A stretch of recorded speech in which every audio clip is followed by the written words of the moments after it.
Thank you, Greenfield Public Library. I'm Philippe Simone. I am a production coordinator at Greenfield Community Television. I play music, and I have a lot of hobbies. And one of them is science. And another specific one would be evolution, biology, and anthropology. And that's where I basically bumped into the bonobos. So I get my first chance to correct you, but in a compassionate way. They're not monkeys, and if anybody who's ever watched The Planet of the Apes knows that they do not like to be called monkeys. They are apes, and they are our cousins. Bonobos, the reason why I chose this picture here is simply because it's striking. It's striking because unlike chimpanzees, which they are related to, you see a very slender, gracile body, stretching, and with the, some kind of a look upward. And it's just very indicative of bonobos and what their physical type is. And that leads me here to the physical differences between the two. The first thing you'll notice is that chimps, when they get older, let me just go back a second, because I'm just assuming that you know as much as I do.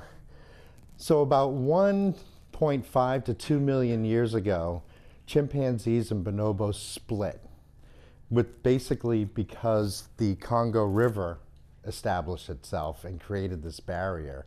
And so one group moved into the West African rainforest, as well as more of a different kind of a woodland and some savanna. So they began to develop in a different way, where the equatorial rainforest bonobos developed in the way that they developed.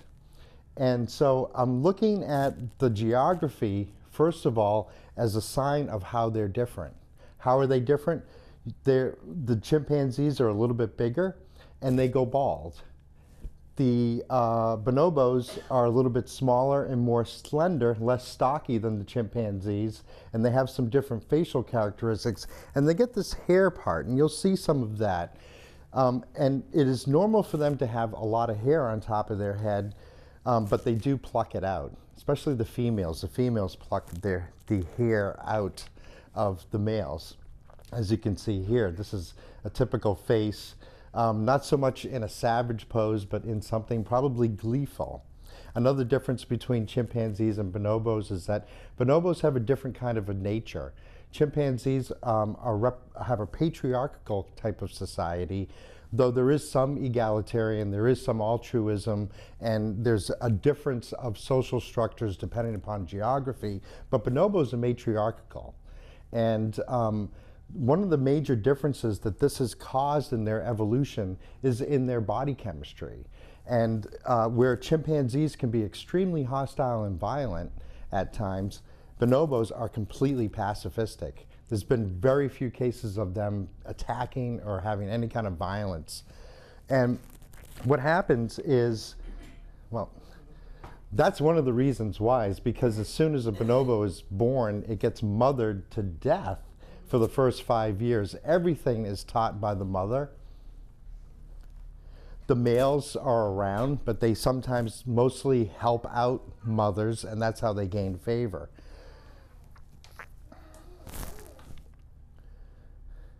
And as you can see, there's a very close bond.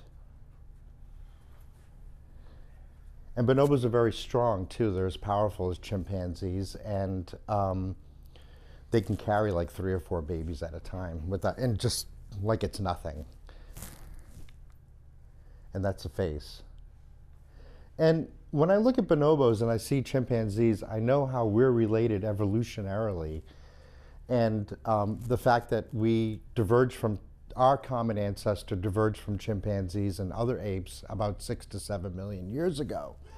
Now, more modern data and DNA research, as well as more advanced archaeological methods, have shown that divergence and hybridization has occurred at intermittent times during our prehistory. And so it's not really necessarily concretely clear when all of these splits took place, because we would diverge and then we would hybridize and diverge and hybridize. And that's kind of evident if you look at the DNA backup of our cousin apes. They share almost 99% of the same DNA, 98.7. And the thing that is, so they're very close to us. But the thing that's really striking to me is that they're closer to us than they are to other apes and other primates. So there's something that's very close related here. And I think a lot of our behavior comes from chimpanzees and bonobos and from our past, from other animals that we're evolved from. And there's some things that we can learn. Now, I look at this picture, and I'm just sort of leaving that up there for a moment because there were some scientists that went into the Congo and they said, oh my goodness, they're Australopithecus. So there's a lot of theories. There's, things are always changing in science. So chimpanzees are pan-troglodytes, and bonobos are pan-peniscus. In my opinion, I feel that they're so similar to us. I feel like if they're in cages, it's like seeing my cousin in a cage, So it's like, as fellow hominids, I think the scientific classification may have some kinds of biases, some kind of human superiority to it. Wow, this place is packed. And that's another reason why I've become interested in bonobos and chimpanzees, is because I think the human ego, and the male ego especially, need to be challenged every once in a while. And I think as this lesson goes on, I'll be able to explain to you how that's going to impact what our future's going to become. So unlike the chimpanzees, bonobos have black hair and black faces from birth. The hair is unparted. As I said, they also have a very cute little white rump top, which you'll see. And they do a lot of knuckle walking, but I noticed with them that their movements are a lot more graceful. They're a lot more upright more of the time. And there's different uses of the hands. And I think one of the things that you're going to have to do after this is watch even more film clips than what I'm going to show. This is where the bonobos live. This is where they came from. And as I said, 1.5 to 2 million years ago, when they diverged from other chimpanzees, that was because the Congo River was formed and separated them. And as you can see, that's their entire habitat. So although there are some here,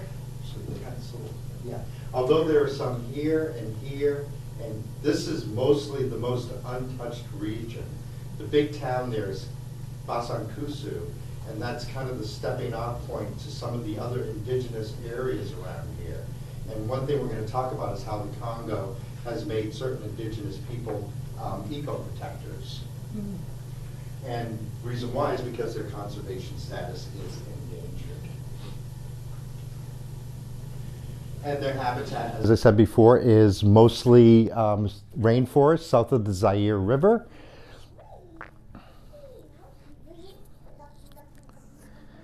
And it's a very heavily forested jungle habitat.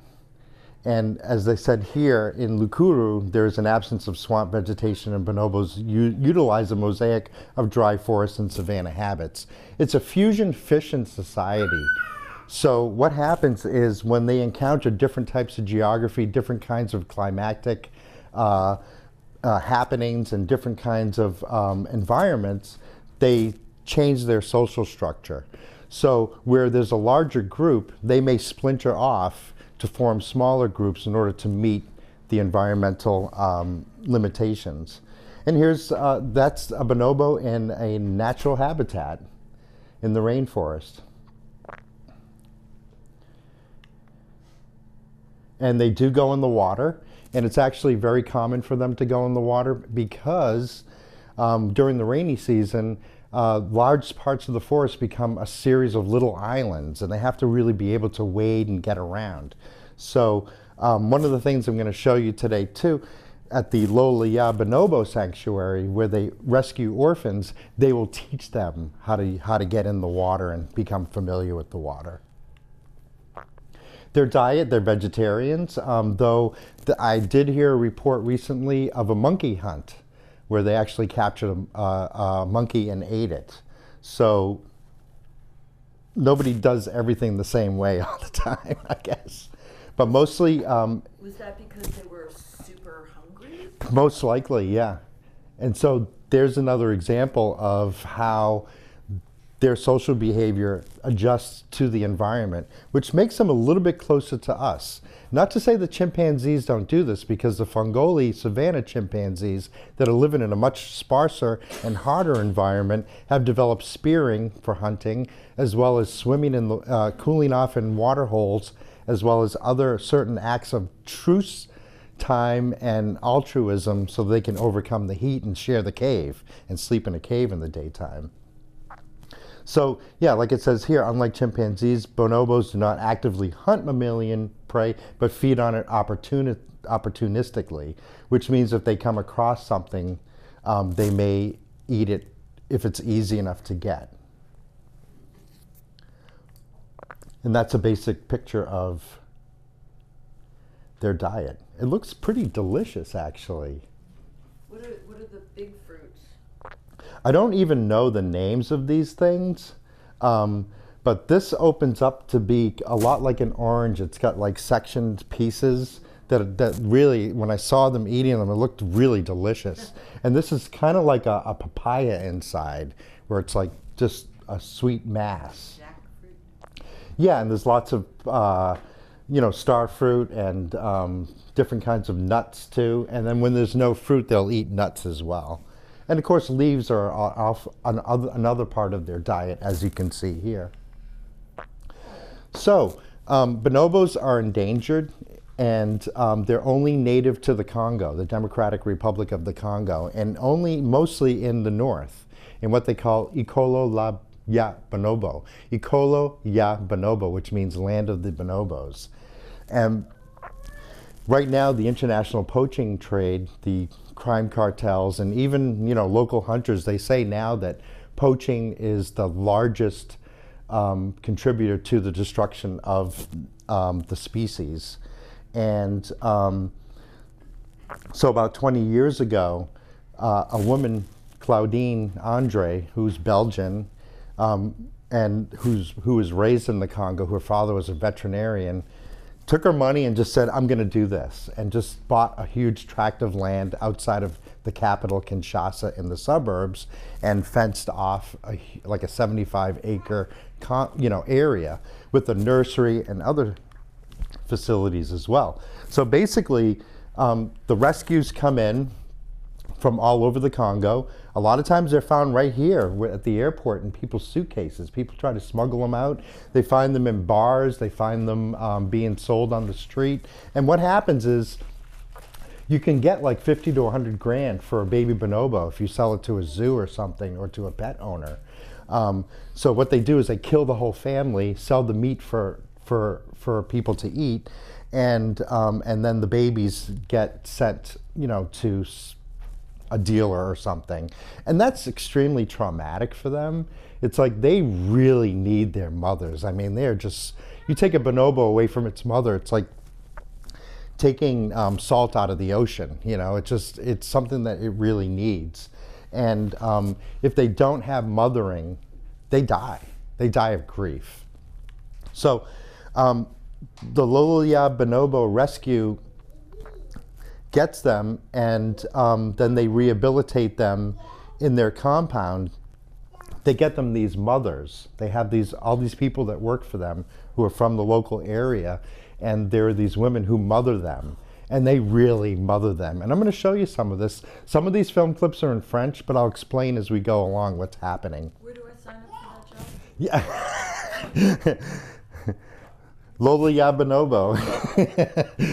And then they are released eventually in Ikolo ya Bonobo, which is in the northern province. And there's a tribe that lives there, the Empo, who were approached. And luckily for them, They don't eat bonobo because they feel like they're too close to man, and they actually they revere them and call them the little grandfathers. So they've been made the eco-protectors. And this is going to be a big slice of like, not only what is the solution for bonobos, what is the solution for Africa to retain its beautiful heritage, but what's also the solution for all of us in the world right now, and sort of getting back to some kind of a community relationship with nature. There's a family. I don't really need to talk too much about them because you can pretty much see. And here is, and actually, yeah, that was a family who lives in the Lola Bonobo Sanctuary. So some meet each other, they become friends, and families are formed. And this is a guy who is sick and he's being cared for. And as you can see, it's like they don't get hostile. I mean, we've got like hand holding, and he's just sitting there. Yeah. Oh my gosh. So here is actually, we're going to see more of him today. This is Balangala, and he's an orphan that was rescued from some place in the capital. And that is his mama, who he's been introduced to. And it's a whole process. These are the children who come to the Lola Bonobo Sanctuary to learn about bonobos and to learn about conservation and protecting endangered species. And right now, the statistics show that the children mark the highest percentage of reporters of kidnapped bonobos. So that's working. And this is what they like to do. As I was saying before, when they diverge from chimpanzees, when faced with a crisis situation, will develop testosterone, much like humans will, and will create competition and conflict, or respond to that crisis with competition. Bonobos, after all these years, their bodies produce cortisol when faced with the crisis situation, and which causes them to be stressed.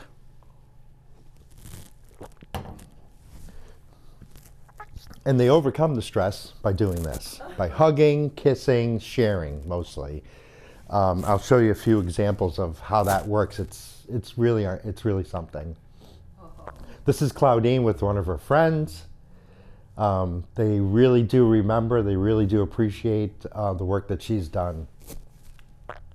And this is how you can get in touch with the bonobos. Lola, Friends of Bonobos. Here in this country, they'll hook you up in working with them. I'm a donor, and a very affordable amount a month I send in, and it pays for milk and bananas for the babies, so that helps. So we also have some film clips, and what I'm going to show you is like just a little bit more about what they do at the Lola Bonobo Sanctuary, what that kind of looks like, if I can get this mouse working properly. And this first one's in French.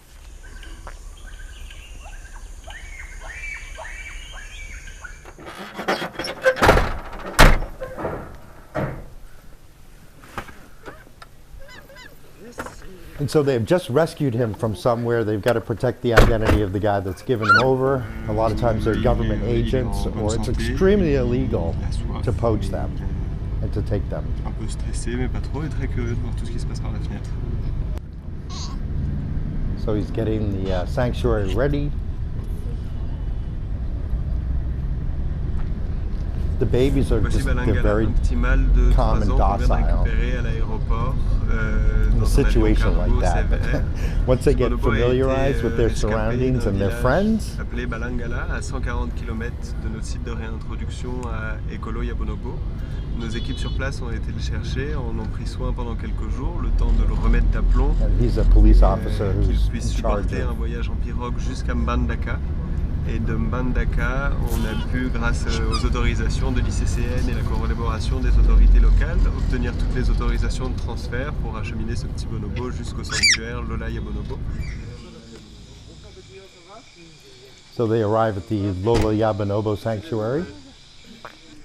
There is a movie out called Bonobos Back to the Wild, which really goes through a very beautiful process of everything that they do from start to release, from rescue to release. So he's stressed and he's traumatized. So he's kind of nibbling on the banana. He's not really eating. He's going to kind of...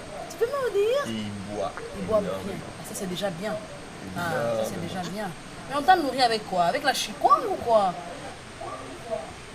And he's just very feebly drinking. That's the sign of trauma. C'est pas mal, hein, en tout cas. Parce que là, il est vif. Hello, guy. Bienvenue. Il est encore très timide. Hein. Pas si et sur les photos, il m'avait l'air beaucoup plus grand, en fait. Mais il n'a pas 4 ans. Il n'a pas 4 ans, non. C'est ce que je lui ai aussi dit. 3 ans. Hey, c'est maman. C'est ta maman, ta nouvelle maman. And they must learn French because that's what they get spoken to. Allez, I guess we went to the Congo and you said allez, you get some bonobos. So she's going to be his mama and now... Il a beaucoup parlé. Pour te dire, mais où je suis. Nice boy. Quand même, nice boy. Tu vas perdre un peu. Il va perdre un peu. So that's like their first day.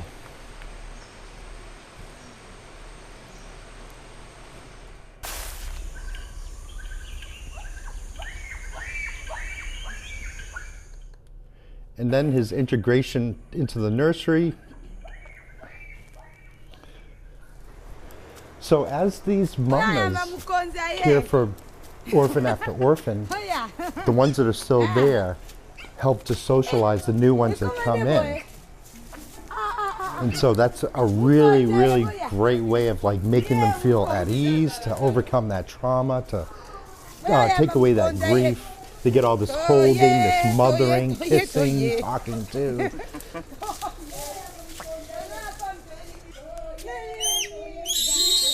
And singing.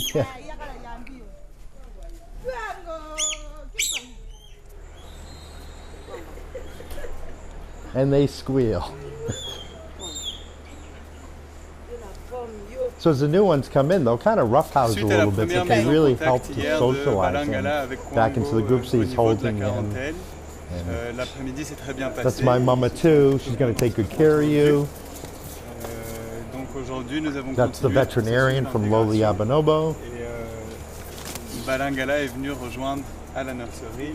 Moment de substitution, Yvonne avec Poingo, Lalia. Besides Janice, would anybody else like to work here? Ce sont les autres pensionnaires de la nursery.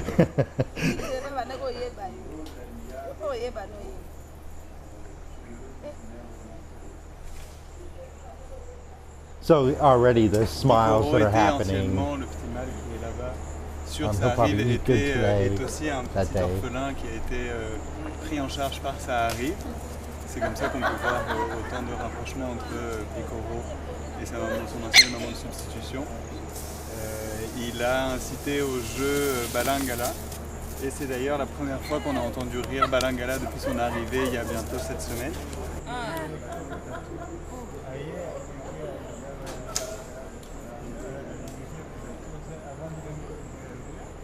Donc comme quoi le processus de récupération se passe bien et grâce à la mise en contact avec les congénères, on pense que ça va le stimuler à aller de plus en plus de l'avant et être réhabilité le plus vite possible.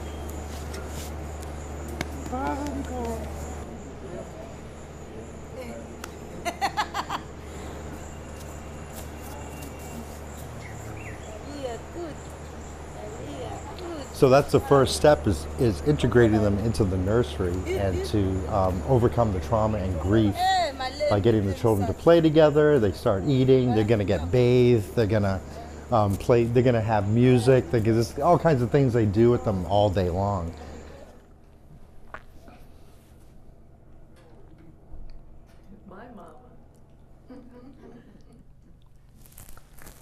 Okay. How are you folks enjoying this so far? And so we talked about like how hugging is a way to overcome stress. So here's like I don't know, it's a very subtle example. But as you can see, this fellow here is filling up the water bottles, 2 water bottles, and somebody else is extremely intrigued by this. Like, no, I've got my 2 water bottles. He's gonna walk off for a minute. He's like, no, that's not right. 1 + 1 is 2. It's 2 of us, 2 bottles. So let me just steal one, okay? Okay, big row in the nursery. He's upset. Oh, it's over.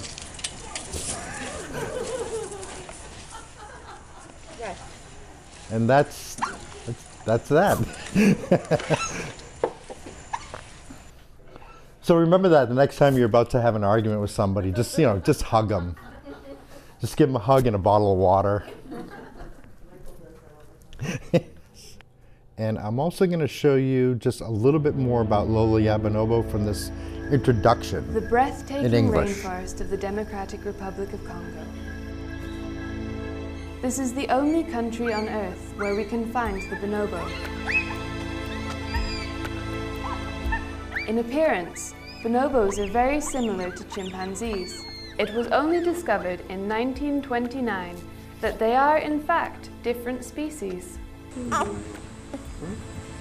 We have hardly started to study the behavior of this fascinating species, but the bonobo is already in danger of extinction. The main threat is the so-called bushmeat trade.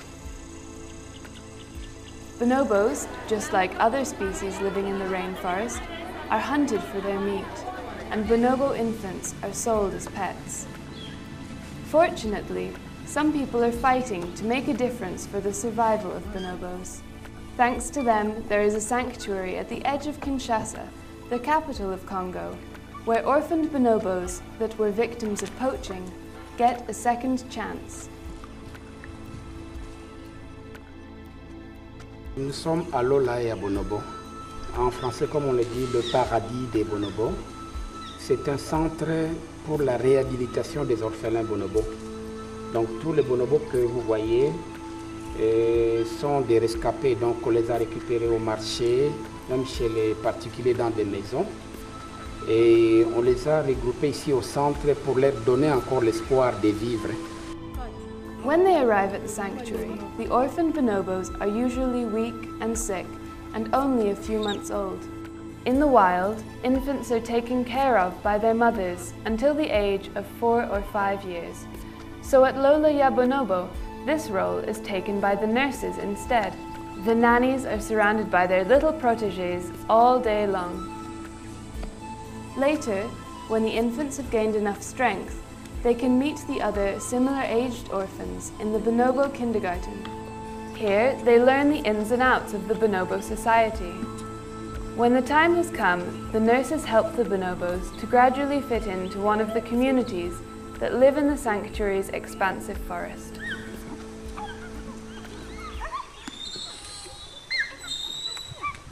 Au total, comme je disais, on a une 60aine de bonobos, et parmi lesquels on a déjà plus de 14 bébés qui sont nés dans cette forêt. Pour nous, c'est vraiment une fierté de voir les orphelins qui sont venus jeunes ici au sanctuaire, mais qui ont grandi entre nos mains et qui commencent à nous donner même des bébés. Et avec ce projet, nous venons même de créer un autre projet, École à Bonobo, c'est à l'Équateur, à Bassankoussou. Donc ces orphelins, on commence maintenant à les remettre, à les réintroduire dans leur milieu naturel. Les bonobos sont des Congolais comme nous, mais les gens, je ne sais pas pourquoi ils aiment manger sa viande. Un animal qui est congolais, qui est donc en voie de disparition si on ne fait pas attention. Many of us are not aware just how special this species is. Bonobo society is peaceful. Researchers have aptly referred to them as the make-love not war ape, hinting at the difference in behavior between bonobos and the more aggressive chimpanzee. Though the two species are each other's closest relatives, their behavior could not be more different. Certain researchers believe that bonobo females are dominant over bonobo males, even though males are stronger physically. Auparavant, l'animal n'était pas connu par les enfants. Mais avec les visites que nous commençons à organiser ici à Lola et à Bonobo et les visites que nous allons vers eux dans leurs écoles, dans les ONG, les orphelinats, les bonobos sont maintenant connus à Kinshasa. Et nous sommes fiers de ces élèves, les enfants qui viennent souvent ici. Il y a même un enfant un jour qui m'a dit que Monsieur Blaise, une fois ma mère m'a présenté une bushmeat, une viande de brousse dans la casserole, dans mon assiette, mais j'ai refusé. J'ai dit que manger la viande de brousse, ce n'est pas bien, puisque un animal que je ne connais pas son origine, mais je préfère manger une viande d'élevage. Donc voilà, les enfants commencent même à inculquer à leurs parents la notion d'avoir des élevages. Pour nous, c'est une fierté. It would be an invaluable loss if this species disappeared, and not only to the Congo. Because of our close relationship, by comparing humans, chimpanzees, and bonobos, we can unravel many secrets. Bonobos may be able to teach us about part of our own behavior and help to answer life's big questions. How did human beings get to be where we are today? If we let this species disappear, we may never find out.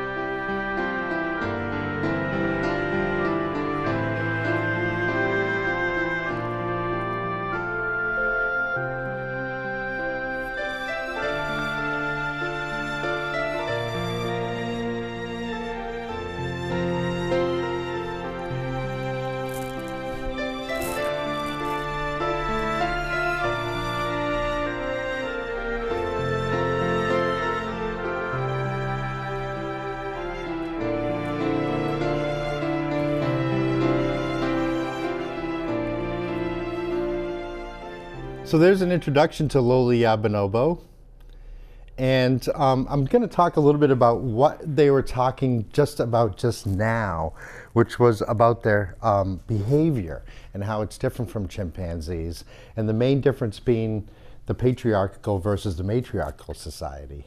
I don't know how it got started or why, but it seems to work out really well for them. The males are, yes, they're stronger, but they're a lot more frivolous. They play. They love to play, and when possible, they will help the females because they know that they're the bosses. So the females pretty much gather in a group, and when a new female arrives from another troop, she has to go and have affection, intimacy, and friendship, and all kinds of different things with all the females in that circle. And then she becomes accepted into the group. And then the most prominent females have the best food and all of that kind of thing. And then the sons of the most prominent females fare the best.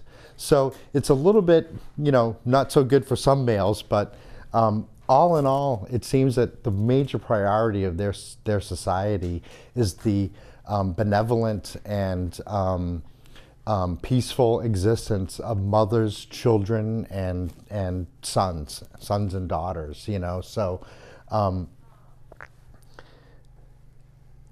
if a male becomes too aggressive, because they will show off in front of other males, like pretending that they're the boss, they really know what the story is, but they just do that, and that's part of their nature. But if they do become aggressive, then all the females surround that male and make him back off, basically. And they will do physical violence to that male if need be.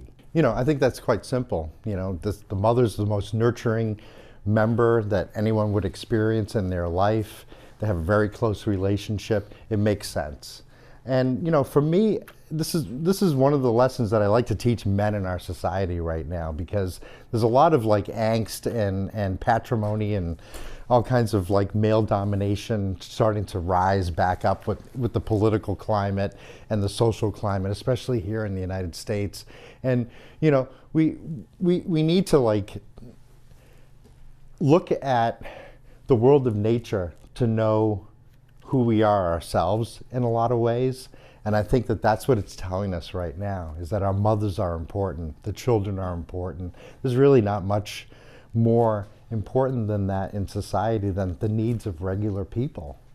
So this is one of the things I'm hoping that bonobos will impress upon the rest of us. And another thing that I want to discuss today, and there's a handout that I've left on the table. It's an article that was written recently from the Earth Journal, and it talks about the kind of conservation. We've looked at, what the poaching trade does and how the species has become endangered. And then we've looked at the rescue and rehabilitation and release into these natural areas. And we've also, I talked a little bit about how the EMPO, the indigenous group that lives in this area, is going to receive some benefaction from this in terms of help with agriculture. They're teaching some of these people how to, and help them financially, how to set up fish farms so that the fish stock doesn't get depleted, and so that they don't have to go further and further into the bush hunting more and more exotic animals. Nobody blames the people that live out there. If that's what all they have to eat, that's all they have to eat. And that's why they do the hunting that, in some cases is very, detrimental to the species. So I think a huge program, and one of the reasons why I like the Lola Bonobo program is because they take that into account. It's not just green colonialism, which they talk about in this article, where you're basically pushing native people out of a certain area so you can let the land reclaim itself. I think what we've got to do is figure out a way for us to cooperate with nature and for us to have a community that our community functions through conservation, because this is the sustainable method for the future success. I mean, you can't keep hunting bonobos. Out of the 250,000 that were here at the beginning of the 20th century, there's only 60,000 left. And so those animals will run out and there'll be nothing. It's not a sustainable thing. But people do it because they have no choice. We need to help give people those choices. And so the community conservation programs want to go in and work with these indigenous tribes and work with people in the villages to create better health facilities, to create better infrastructure, to also give them solar power and things like that, and to help them there's a program right now to send goats into these areas so that people don't hunt, but they have another, goats and chickens to have another source of protein. And they don't have to rely on on the forest. So people have to be a big part of this equation for it to work. And the reason why I'm interested in this in the Congo is because I think that's the solution for us here today, in this world and in this country and anywhere pretty much in the world, is that we've really lost track of who we are. We've lost track of our connection to our own world. And that's disaster, because we can't avoid the fact that we come from here and that we're relying on the health of this planet to sustain ourselves. Bonobos show me that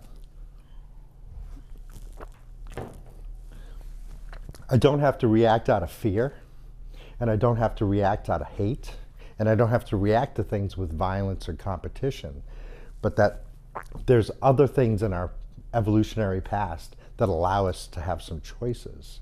And so I feel that in the future, the more that we learn from the animals, or what I like to say, the other beings on this earth, is going to get better and better, is going to increase more and more and more as we create that connection, as we bring our communities towards conservation, and as we replace these destructive economies with an economy that helps not only us and our future, but also the environment and all of our friends around us.